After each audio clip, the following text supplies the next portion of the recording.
Well, much like the Phoenix, we are back. You can't get rid of us that easily, I guess. Welcome aboard, everyone, to the brand new first edition of the Unash and Dukes podcast. Coming from, I am not on the back porch. I'm actually in my palatial office. Mark may be in the back porch. You I want don't. me to move to the back porch? I can. It might be a little chilly No. today. Yeah. It might be a little chilly today, but we welcome everyone in and hope that you enjoy what we're going to be putting out here. I'm Scott Unash, if you've forgotten. He's Mark Dukes, and we're still here, Mark. We haven't gone anywhere, right? No, we haven't. I was thinking it's been 3 months since we were last on the air together, and we're not going to relitigate that, I don't think. But the point being that we had a great time, almost 20 years, uh, talking, interviewing people, um, meeting great listeners along the way, doing so many great things. It was a lot of fun. And when we signed off, well, we didn't really sign off, but at any rate, I think our listeners, more than anything else, we heard from enough of them that I think pushed us to want to do this thing. And I think we're both really excited about it. Yeah, I'm excited. I know you're excited. You've talked to people. I've talked to people. They're excited about it, and we hope we put out a good product here. And a few basics before we get started, um, or too far into it. First of all, this is going to be a whole different experience because I did radio for 36 years. We did this show, as you mentioned, for almost 20 years, and while it's the same, it's different because now it's we don't have the audience interaction right with us now, like we had with radio, with the text line, with people calling in, et cetera, et cetera. Now we have to kind of ducktail it off of what we say with this. So when we make everybody mad, we'll have to answer their question on the next podcast. Uh, but this is more of a two guys. I liken this to two guys sitting at the end of the bar talking sports. Mm-hmm. Is that kind of the way you're putting it together? That's the way it's been. I mean, for an hour a day for almost 20 years, that's what it was. You and I talking back and forth about sports and hearing from listeners. We didn't always agree, and that's fine. We're not always going to agree on this show, but that's what it has been. It's just that's what it reminds me of, and I think we both agree on that. Very true. Now, yeah, and like you said, once the dust cleared and everything, and we're not going to go back and reiterate all of that. We'll just say that we had a great run on the radio, and thanks to everybody. The buyouts were great, weren't they? Just like Slightly, James Franklin-esque, except you multiply by zero. slightly less than Brian Kelly. But at any rate, we hope we're going to put out a good product. We know we're going to put out a good product, keep everybody informed, and have a good time. Few things. First of all, Mark, this is going to be piggybacked on crmlivesports.com. So mark that down if you haven't already. I hope you have because of all the high school football and basketball that we've been broadcasting over the last 5 years. But we'll have it there. We'll have it on YouTube through the CRM Live Sports tab. Just go ahead and what do they say? Join up with that or whatever you do. Do that. And we'll also have various ways to do it on X and Facebook. If you want to find us, Mark, you can find us.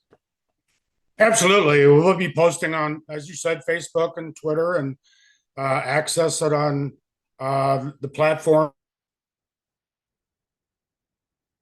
that you described and maybe more later on. I don't know, but we couldn't really do this without we don't have a big staff behind us, do we, Scott? We don't.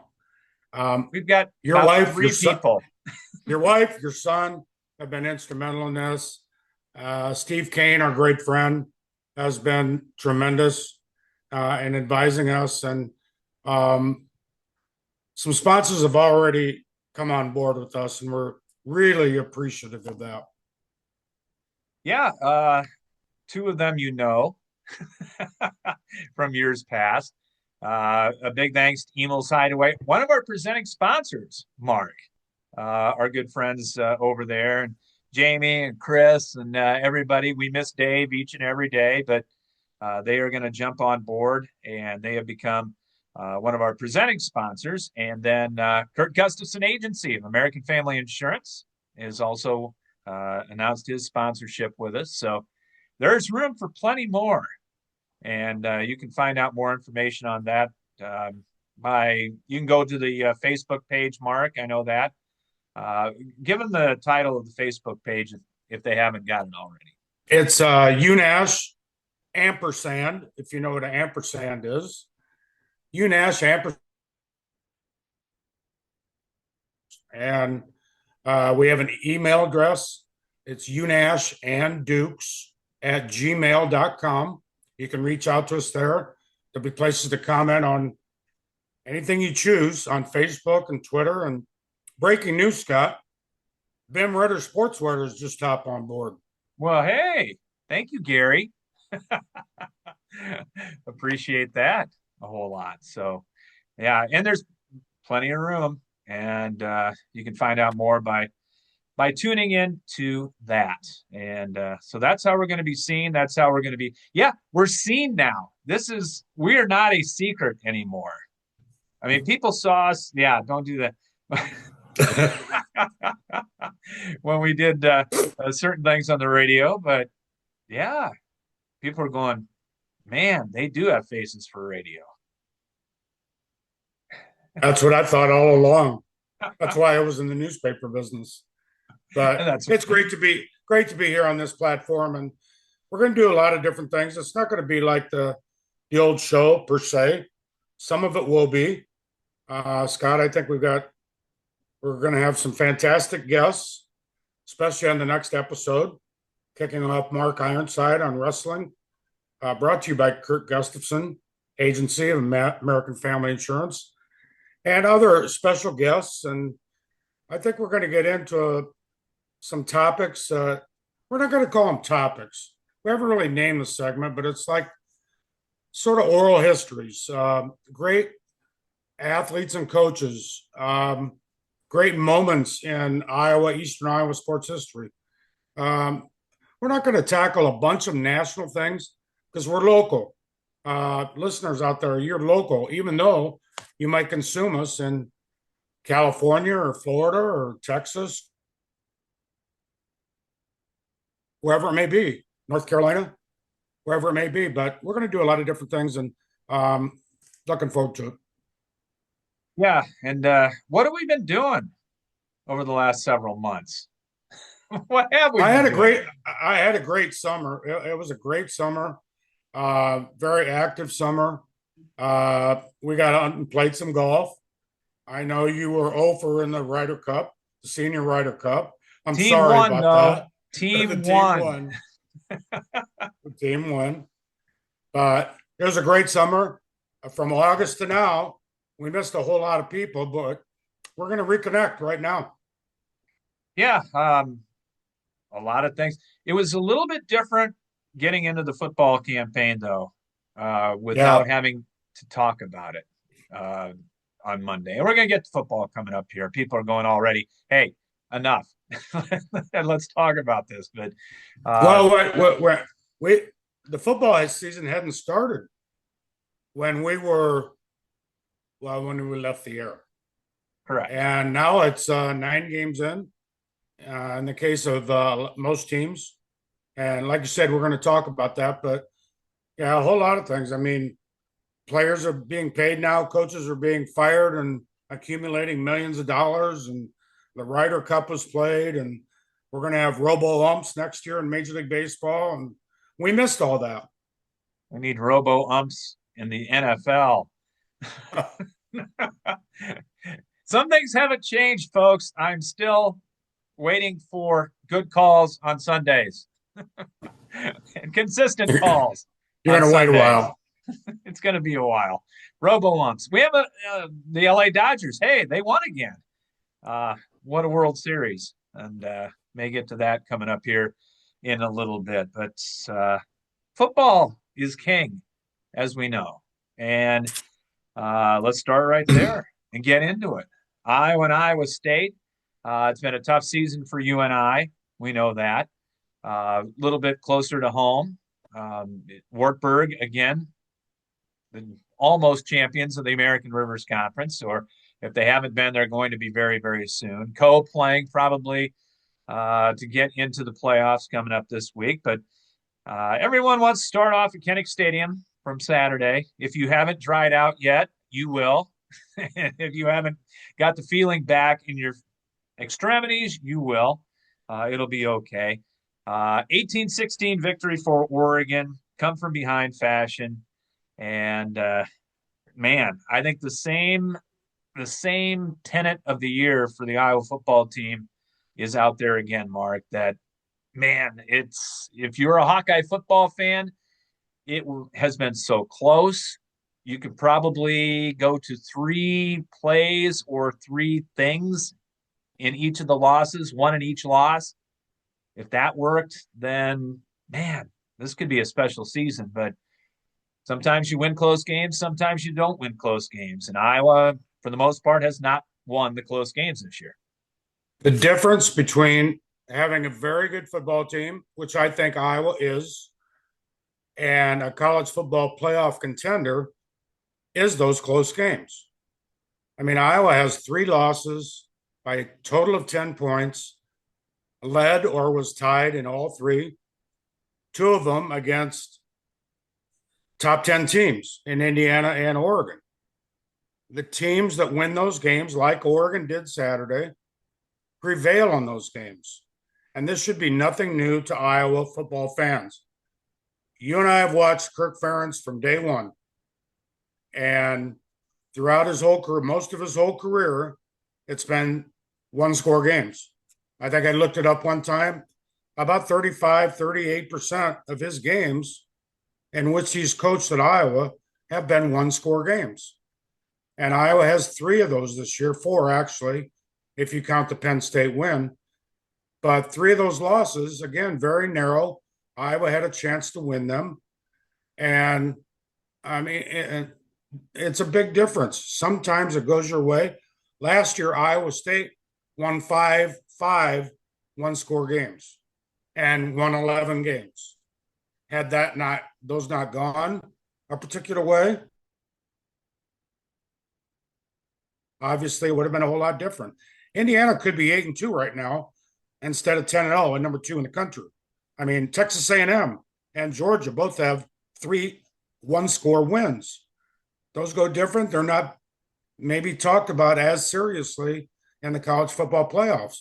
But in terms of Iowa, I think it's a very good team. It plays with a lot of heart. Just has missed something in those 3 losses. Yeah, and I think the one on Saturday probably, well, I there's no doubt I think it hurt the most because a lot of people, and I don't know, I don't go into the whole rankings thing, but there were people out there, and I think we can say still in our industry, because, we're still media people. We're doing this, we're back into the game, saying, oh, this is the biggest game that Kinnick Stadium has hosted in X number of years. If that was, whether it was or wasn't is something I guess we can debate another time. But it was a big game. Iowa had a lead with under 2 minutes to go. I'm not really sure how they did it.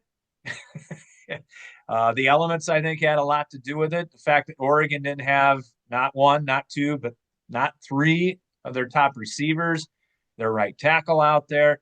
They were beat up. Everybody's beat up at this particular time. But Iowa hung in there despite some faulty special teams, especially early on. But to have the opportunity to beat a blue blood and give them a minute 40 or whatever the case may be.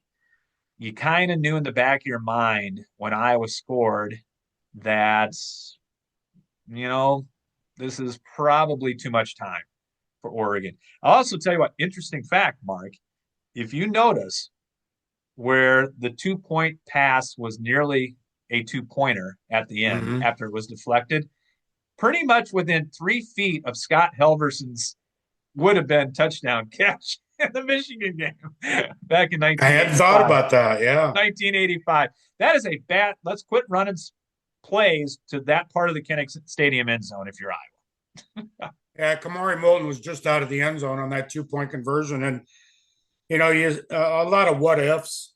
What if Caden Weegan had not fumbled inside the 20-yard line? That's probably 3 points. What if the snap had not gone over the punter's head? Dakin did a great job kicking it out of the end zone. That was 2 points. People pointing, well, that was the difference. Well, it was, but it wasn't. It didn't help. But the Legion fumble and Dante Moore threading that 20-some-yard pass on that drive that led to the winning field goal, that just doesn't happen every day. I mean, not only he didn't do anything the rest of the game. He had a 49-yard run that was pretty big, but the quarterback, who I think is probably going to be in the NFL, he didn't do a whole lot all day. But that pass right there, and I think it was TJ Hall in coverage. Why don't you turn around? Well, a little easier watching on TV or in section whatever in Kinnick Stadium.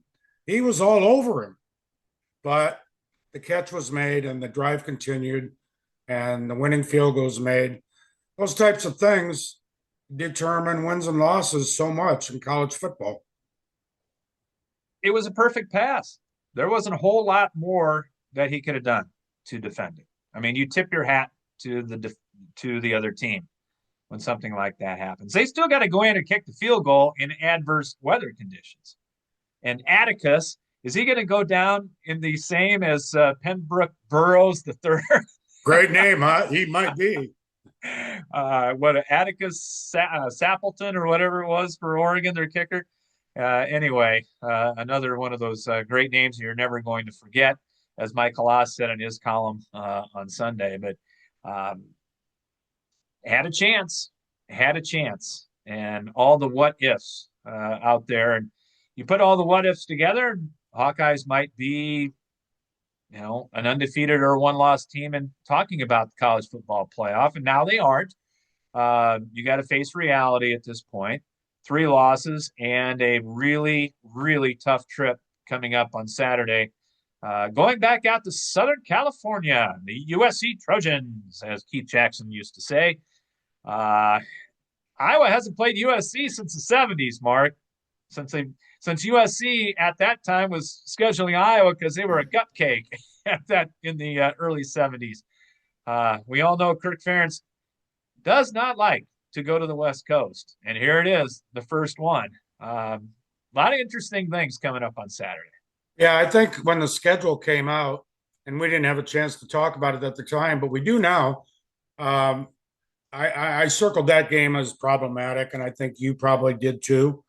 Going out to the West Coast is always an iffy situation. These teams have not played very often. In fact, this is the first time they'll meet in conference play, USC and Iowa. And USC, I think, is one of those teams in the conference that maybe not has overachieved, but done better than people thought. Lincoln Riley has them playing very well. It's going to be a tough game, especially after Oregon losing or Iowa losing to Oregon in the fashion it did at Kinnick Stadium. Those things are tough to bounce back from, but I was going to have to. Right now, Iowa stands anywhere from a 6-6 team to a 9-3 team. They're bowl eligible, whatever Bowl that means. eligible isn't everybody. Everybody's nearly bowl eligible. We'll get more on that coming up, but it's going to be a tough task. And then a Michigan State team that has struggled this year, although going to be on CBS on Saturday against Penn State. The world is holding their bated breath for that one, while Iowa USC is on the Big Ten Network. But um, then Nebraska. And if you watch Nebraska late Saturday night in their game at the Rose Bowl against UCLA, um, Becca Corliak ain't too bad for the Big Red. So it's not. It's going to be a tough finish to this entire season for the Hawkeyes. Yeah, Nebraska was able to go to the West Coast and win. The same thing. Now, USC is a much better team than UCLA. UCLA is a screwy team that lost its coach, bounced back, won a couple, 3 games. But then Nebraska handled them pretty well on Saturday. And when Dylan Raiola, Nebraska's quarterback, went down, I thought the season might have gone down for Nebraska, but maybe not so much. And that's a couple, 3 games down the road, but in Lincoln, and that won't be easy either. So I think Iowa should beat Michigan State. Probably should have beat them last year, but very poor game there. We'll see. It's another big game for Iowa this week. Very big game. Very big game to try to get 7 and 8 and potentially 9 to finish 9-3. And talking football here on the Unash and Dukes podcast. Big thanks to our presenting sponsor, Emil's Hideaway. This is where I talk about the good folks at Emil's Hideaway. First Avenue Southeast in Cedar Rapids, right across from the Lindale Mall. And stop on by. They're open at 4 o'clock, and they've got a great, great menu. I think you and I have tried about everything on the menu. Just about, yeah. Just about, and it is tremendous. So not open on Sunday because Jamie likes to watch the Chiefs or go to Kansas City.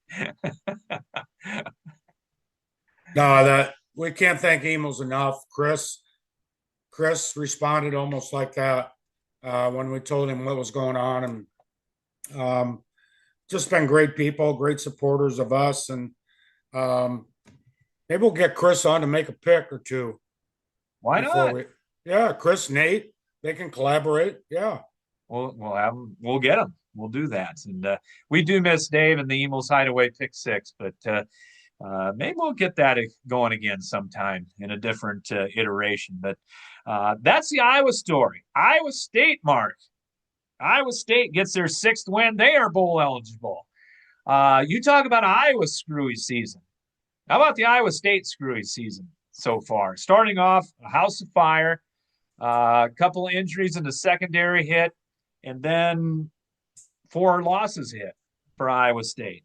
And then, just when things look really bleak on Saturday, being outscored or outgained by 200 yards, all of a sudden a punt return, 3 turnovers by the Horned Frogs, and Iowa State comes away from Fort Worth with a 20-17 victory to get bowl eligible and looking pretty good shape to go 8-4. You never know what Kansas is going to bring to the table, but Iowa State's got a bye week this week, getting ready for the Jayhawks, and then just maybe one of the worst Division I Power 5 teams in America in Oklahoma State on the road in Stillwater. But I wouldn't mind going to Stillwater this year if you're Iowa State. But 8-4 is a real possibility for Matt Campbell. Yeah, it is. And you think back to the Iowa State game, and a lot of folks out there think that game is a springboard or a possible springboard to what's going to happen the rest of the season. I don't know. It really hasn't happened for Iowa State after its victory over Iowa. You mentioned the 4 losses in a row. It looked for a long time it was going to be 5 in a row. And it was not going to end well for this Iowa State football team. You think, Iowa loses that Iowa State game. What's ahead with Indiana and Oregon and USC and Nebraska on the schedule, Minnesota rivalry. But Iowa stands 6-3 in decent shape. As far as Iowa State goes at TCU, underdog, like you said, didn't look good for a long time. I don't know what was more surprising, Iowa State winning that game or seeing Ben Bramer on the field. Yeah. I was shocked after what happened last week to him. So thankful that he's okay. Uh, Now, Gabe Burkle, the other tight end from Cedar Rapids Prairie, went down. Hopefully, he's not seriously injured. But seeing Bramer on the field, I was shocked. And Matt Campbell wanted to get him a touchdown, Yeah, and they got him a and he touchdown. did. Yeah. And that was terrific to see. And maybe the guy for Iowa State that I've been so impressed with is, I think, the best back that the nation has not heard of, and that's Carson Hansen. Mm-hmm. You got to have good blocking out front, but this kid, I mean, if he got off the airplane or off the bus from the airplane, you couldn't pick him out. That Right. that's the kid that's running for 100 yards each and every game, but he just keeps doing it and has kind of pushed Abu Sama back to 1B, if you will, as far as the running backs. And I don't think that's a dig on Sama, but it's just that how do you take Hansen out of the ball game when he's doing what he's doing? And it's good to have the running game because, and a lot of people have asked, is Rocco Becht okay? He got dinged up and just has not looked quite the same. Now, granted, he lost two NFL wide receivers, and if you watched Davis Mills and the Texans yesterday, they did pretty good.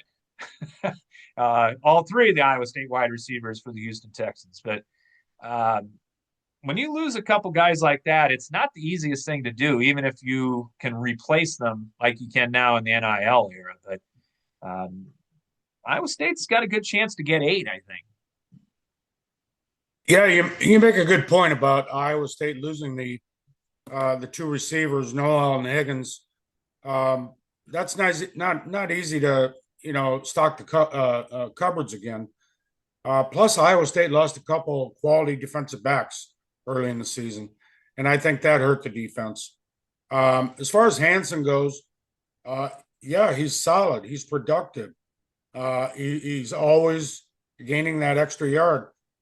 And Sama maybe hasn't had the career he's hoped for up till now. Remember, what was it, 2 seasons ago?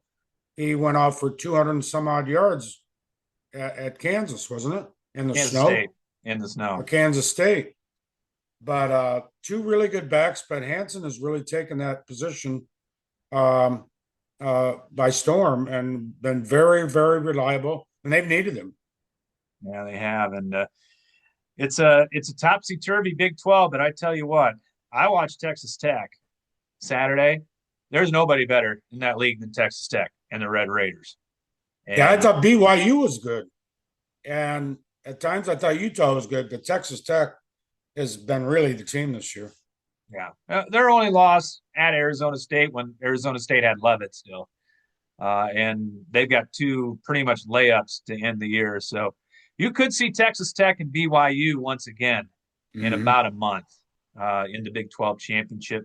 Big 10 is looking pretty Indiana right now, Indiana and Ohio State. We might get that game, hopefully better than last year's Buckeye Hoosier game because Indiana's got Wisconsin, I want to say, and then they've got the Non bucket game against non Purdue, and conference game, yeah, yeah, and Purdue is not great.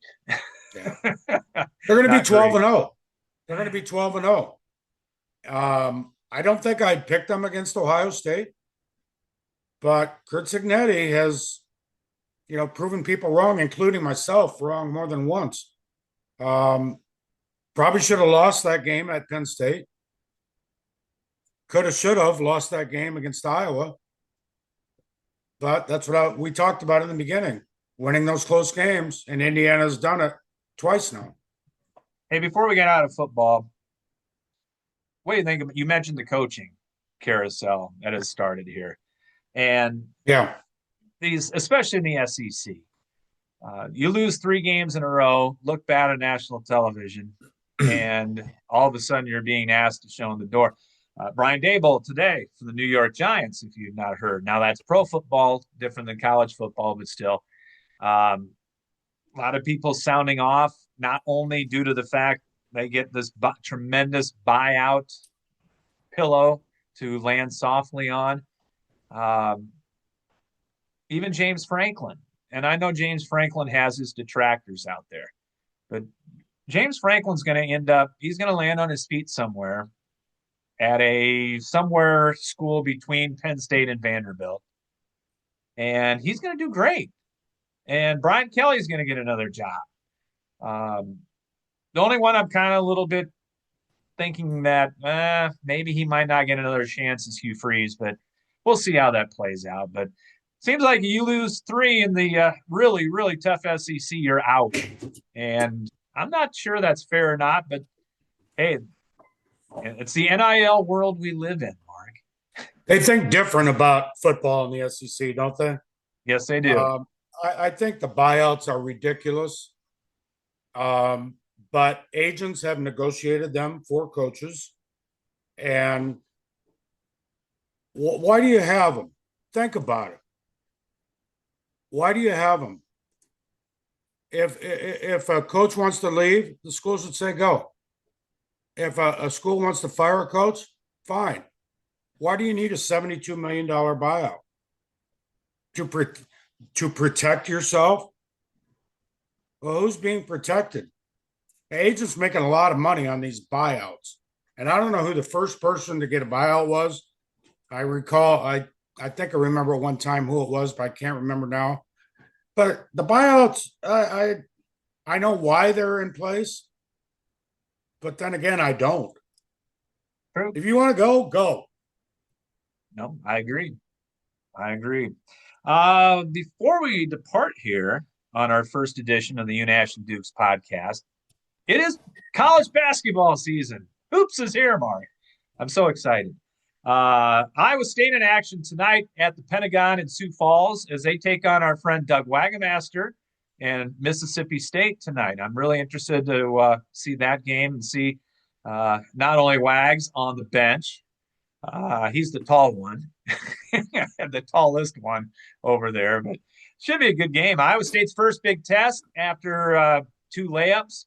Iowa's had two layups, although the Western Illinois game, I think, was a little bit tighter than folks thought it was going to be in Iowa City. Iowa gets their test Friday when the Xavier Musketeers come in. So we'll know a little bit more about these two basketball teams coming up. Yeah, it's not until those games for tonight. Iowa State, Chris Jans, the Iowa native, at the helm there, Mississippi State, and Iowa. People were gaga about the opener. They were nodding their heads after the second game, but those yellow ties around the neck are going to get a little tighter. Maybe against Xavier, but certainly down the road. The Big Ten and some non-conference games. So I think the jury's still out on Iowa. I think it's a nice team. I think it's an improved team. You got to like Sturts. I like Fulgaris. I like several players on the team. I think still maybe the jury out a bit on Iowa. Oh yeah, without a doubt. They play defense. They play defense, which is fun, and I think got the biggest ovations on. I was there the opening night against Bob Morris, who then went to Des Moines and beat Drake. Could be a long year for the Bulldogs. They're going to get Simpson tonight. They'll beat the Storm. But Drake, I feel bad for Drake. It was a half full Carver Hawkeye Arena, 8,000. It was enthusiastic though, and I think it's a team that people are going to get behind again. Are we going to see 15-5 or 14-7 or whatever it holds now with the renovations? Probably not on a nightly basis. Nobody's getting that anymore. Very few are getting that anymore. I realize at Hilton, yeah, for the most part, that's what you get is a full house. But it was needed, and I think it's appreciated by the Iowa fans. Really looking forward to it. Tell you what, you and I watch the Panthers because they have a team of experienced players for Ben Jacobson, and I think they're one of two teams that could win the Missouri Valley this year, and they are off to a really, really good start. Bond uh, running things up there, and Campbell. I think Ben Jacobson's got something this year to get into the tournament again. That would be fun. In terms of Iowa, you know, Iowa's Carver Hawkeye Arena is never going to be the Breslin Center. If you watched Michigan State at home against Arkansas on Saturday, and I That know was a we good both game. did, Good it game. was. The lower bowl at Breslin Center is nuts. And it's never going to be that way at Carver Hawkeye Arena. As much as Ben McCollum wants it to be, I don't think it's ever going to reach that point, but it can get better. And I think the only thing that will make it so is winning. Correct. That's the bottom line right now, Mark. It is.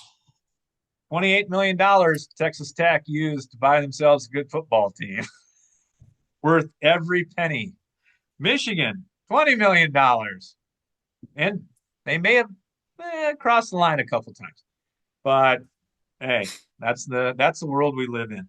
Hey, before we go, best of luck to the area teams at the Unidome this week for the state football semifinals, and congratulations to all the local teams that did well at state volleyball and other tournaments going on.